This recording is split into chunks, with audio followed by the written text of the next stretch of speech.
சூர்யா தற்பொழுது கங்குவா படத்தில் நடித்து வருகிறார். சிறுத்தை சிவா இயக்கி வரும் இந்த படத்தை ஸ்டுடியோ கிரீன் நிறுவனம் ஞானவேல் ராஜா தயாரித்து வருகிறார். பெரிதும் எதிர்பார்ப்பில் உருவாகி வரும் இந்த படத்தின் படப்பிடிப்பு சமீபத்தில் தான் நிறைவடைந்தது. மேலும் தற்பொழுது படத்திற்காக டப்பிங் பணிகள் விறுவிறுப்பாக நடைபெற்று வரும் நிலையில் முதல் பாடல் எப்பொழுது வெளியாகும் என ரசிகர்கள் கேட்க துவங்கிவிட்டனர். தேவி ஸ்ரீ பிரசாத் இசையில் உருவாகியுள்ள இந்த படத்தில் கண்டிப்பாக அருமையான பாடல்கள் இடம்பெறும் என எதிர்பார்க்கப்படுகிறது. இந்த படத்தில் சூர்யாவுடன் இணைந்து முதன்முறையாக பாலிவுட் நாயகி திஷா பாட்னி நடித்து வருகிறார்.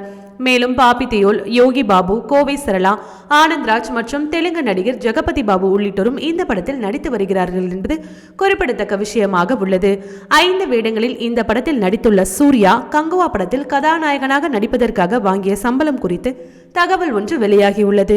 அதன்படி சுமார் 350 கோடி பட்ஜெட்டில் உருவாகி வரும் கங்குவா படத்தில் நடிக்க சூர்யா வாங்கிய சம்பளம் ரூபாய் 30 கோடி முதல் 40 கோடி இருக்கும் என தெரிவிக்கப்படுகிறது.